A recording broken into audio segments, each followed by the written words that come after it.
بسم اللہ الرحمن الرحیم۔ السلام علیکم۔ میری آپ سبھی سے التجا ہے کہ ایک مرتبہ درود ابراہیمی پڑھ لیجیے گا۔ بسم اللہ الرحمن الرحیم۔ اللہم صلی علی محمد وعلی آل محمد کما صلیت علی ابراہیم وعلی آل ابراہیم انک حمید مجید۔ اللہم بارک علی محمد وعلی آل محمد کما بارکت علی ابراہیم وعلی آل ابراہیم انک حمید مجید۔ بسم اللہ الرحمن الرحیم۔ متکبر بولے جس پر تم ایمان لائے ہمیں اس سے انکار ہے، پس ناکہ کی کوچے قدم کاٹ دیں اور اپنے رب کے حکم سے سرکشی کی، اور بولے اے صالح ہم پر لے آؤ جس کا تم وعدہ دے رہے ہو اگر تم رسول ہو۔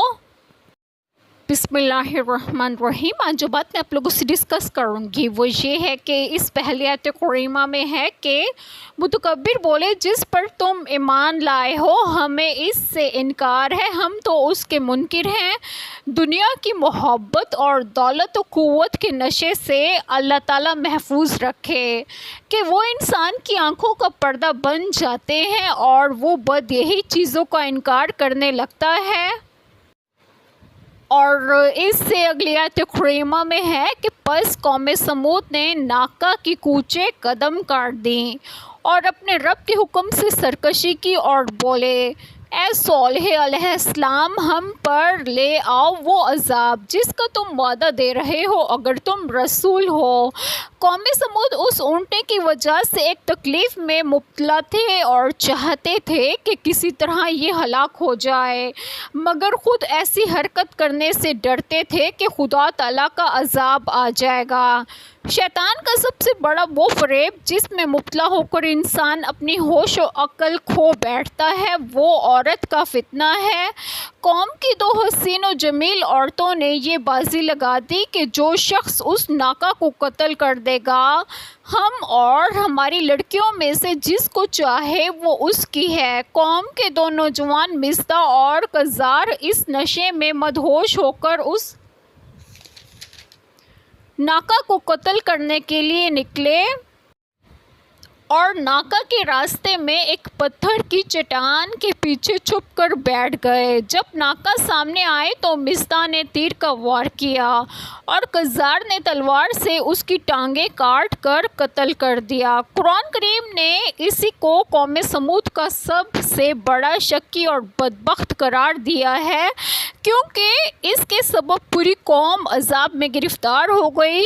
حضرت صالح علیہ السلام نے ناکہ کے قتل کا واقعہ معلوم ہونے کے بعد قوم کو بحکم خداوندی بتلا دیا کہ اب تمہاری زندگی کے صرف 3 دن باقی ہیں، یعنی 3 دن اور اپنے گھروں میں آرام کر لو، اس کے بعد عذاب آنے والا ہے اور یہ وعدہ سچا ہے، اس میں خلاف کا امکان نہیں۔ مگر جس قوم کا وقت خراب آ جاتا ہے اس کے لیے کوئی نصیحت و تنبیہ کارگر نہیں ہوتی۔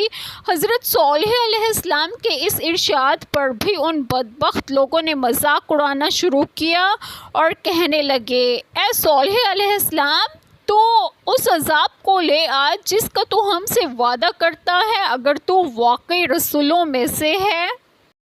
ایک چھوٹی سی دعا جو میں ضرور کروں گی کہ اللہ تعالیٰ ہم سب کے تمام گناہوں کو معاف فرمائے اور ہمیں صراط مستقیم کی راہ پر گامزن کریں اور رب سب کی تمام جائز دعائیں قبول فرمائے، اور جو لوگ بے اولاد ہیں انہیں ایک اور صالحین اولاد عطا فرمائے، اور جو لوگ بیمار ہیں انہیں بھی صحت و تندرستگی عطا فرمائے، اور اللہ تعالیٰ غزہ اور فلسطین اور جہاں بھی جو مسلمان آباد ہیں انہیں اپنے حفظ و امان میں رکھیں، اور آپ سب کو آپ کے گھروں میں خوش و خرم رکھیں اور صحت و تندرستگی بھی دیں۔